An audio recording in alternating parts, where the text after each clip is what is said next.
ACC, AMS2, ASRC, ACE and other stuff that doesn't start with A right here, right now.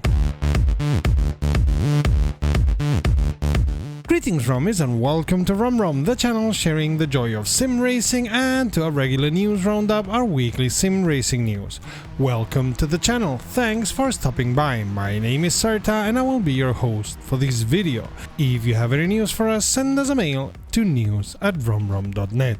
Okay. After a little bit over a week, Razer released the 1.4.8.1 this Friday with everything we already told you about last week, see the link up there. Also, Assetto Corsa Competizione got the tiniest update this week with balance of performance corrections for Circuit of the Americas and Imola, some graphics corrections and further soft limiter adjustments. See the link up there for our extended news about it.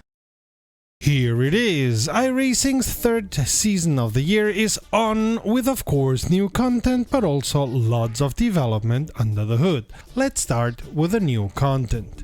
We're getting 3 new cars, the Cadillac V-Series, the Ligier JSP 320 and the Porsche 911 GT3 992, whilst on the side of tracks we're getting Motorland Aragon with a whopping 7 configurations, Willow Springs as well as a new configuration for the Chicago Street Course. Willow Springs in particular is the first track to get a new 3D foliage system which automatically fills the track with grass, shrubs and everything else. I don't know you, but the last thing I have time for while racing is watching the grass grow, but more power to you if you have the time for that. iRacing considers all work on changing the physics for dirt racing done. We've spoken about this in many news, and the spotter system now got updates all concentrated on giving you information coming from race control. Also, the developers hope loading times have been strongly reduced in what they say is a first phase of loading optimizations. The new damage model has been programmed into 11 unspecified cars. Also unspecified are the new 8 cars and 24 new track configurations the AI drivers are now able to drive with or on.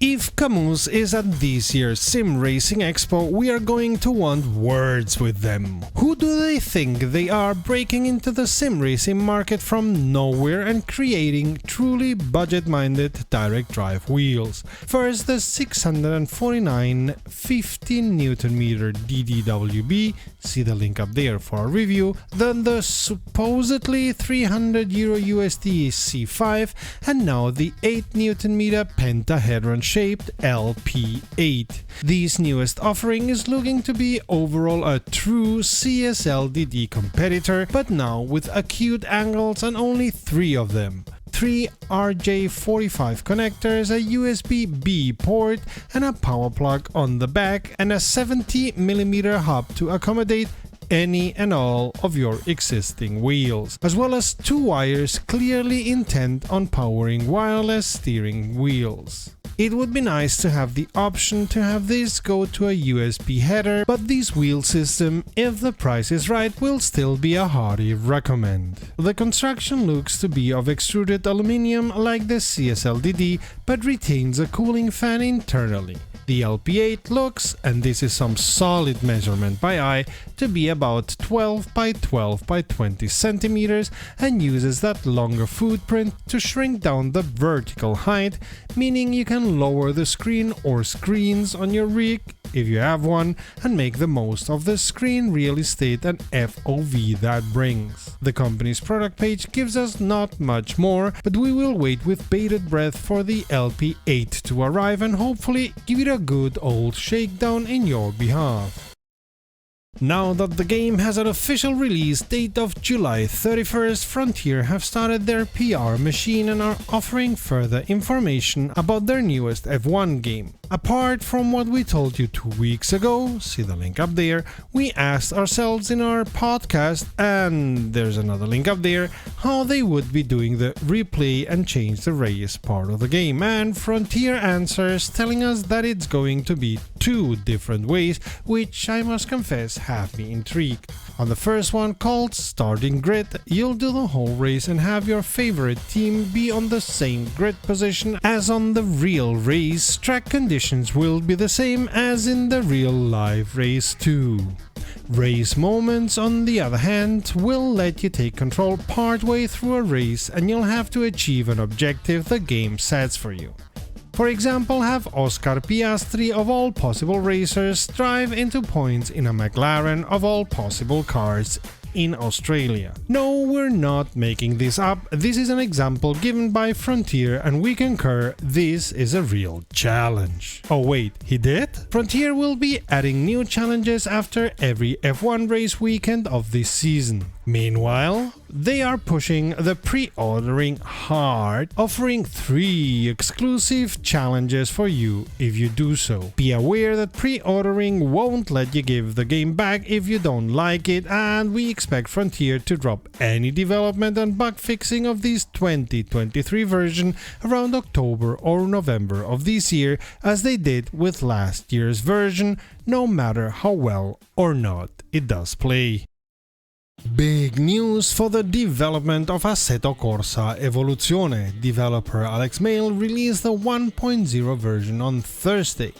In software development, a 1.0 release means it's got all the features the developer or developers expected to include. While this means the end of the development for some software, for most other software it doesn't. Not only because so-called 0.0 versions are normally plagued with bigger or smaller bugs, but also because as soon as the developers finish and the user starts getting their hands on the software, both get new ideas on how to improve and expand the software, which is very much what will happen with Assetto Corsa Evoluzione, as Alex Mail has clearly said he's got even more ideas on where to improve and expand the mod for future releases. What does the 1.0 bring with it? Added of course to what it brought in the past, now car performance is worse the more kilometers the car has been driven. It also brings Masterworks, where you can not only repaint your car but add some parts to make it better in races. The special events now include a menu where you can see and race legacy events, which are the original events Kunos set up in Assetto Corsa, and many cars you cannot yet buy because you don't have the needed level are shown with a lock and grayed out.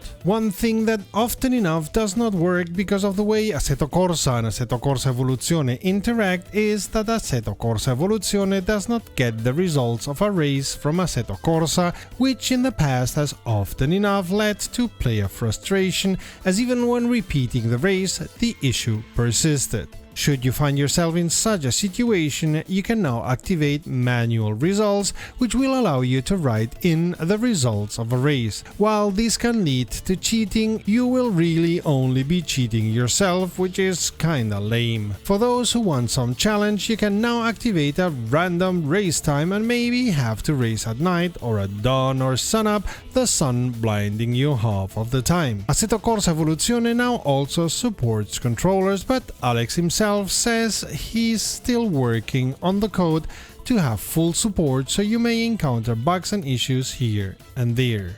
And lastly, you can change the look and feel and even music and sounds of the main menu, either using some of the preset templates or developing a template yourself. Also, the developer has promised to spend this first week after the release to fix bugs and work on any issues users may find in the code. In fact, he's already released at least one hotfix by the time of recording of the news.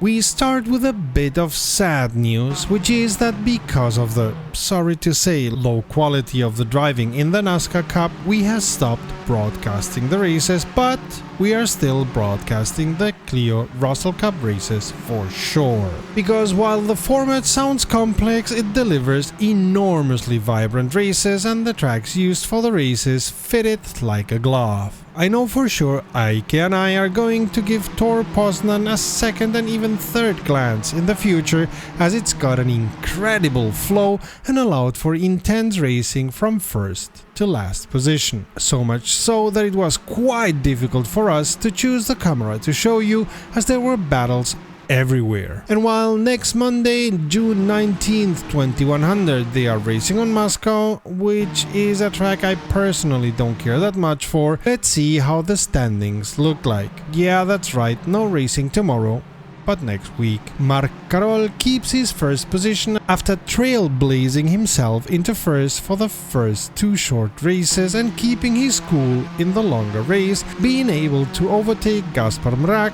who was on pole. Mrak keeps his second position despite making first and second in the last two races, because Carol is just unstoppable and because he did not make any points in the first race of the evening. And Gunter keeps his third position thanks to two very solid third positions in the first and second races. We realize we just said keeps his position 3 times, but as you can see in the images, it was not a breeze for them to do so, but a tremendous battle. After battle after battle. We can't wait for the next race on the 19th of June. If you would like to support our channel, which we sure wish you would and can afford it, you can do so by becoming a patron at patreon.com/romrom. Amongst other perks, becoming a patron will fix your name for posterity like this, but you'll also get to know what we plan and what we're doing, and will be able to take part in our decisions. So a big thank you to our patrons. If you're feeling friendly, please consider subscribing. Boys and girls, this is what rapidly falling stock prices will do to you. We suppose the order to the PR people of Motorsport Games was say something positive, anything! And they went and told us about Le Mans Ultimate, the official Le Mans 24 hours and WEC game coming soon. If by soon you understand December 2023. Maybe. Hopefully. Okay, we are being cynical as the press release came in time for the buzz over the 24 hours of Le Mans that were held this weekend. But the fact stands that the earliest we're gonna be able to get the game is December, in round about half a year. If you're interested in the 7 tracks that WEC are driving on and own a PC, you will be able to do so late this year the soonest. At least you will be able to drive all the cars that take part in the WEC.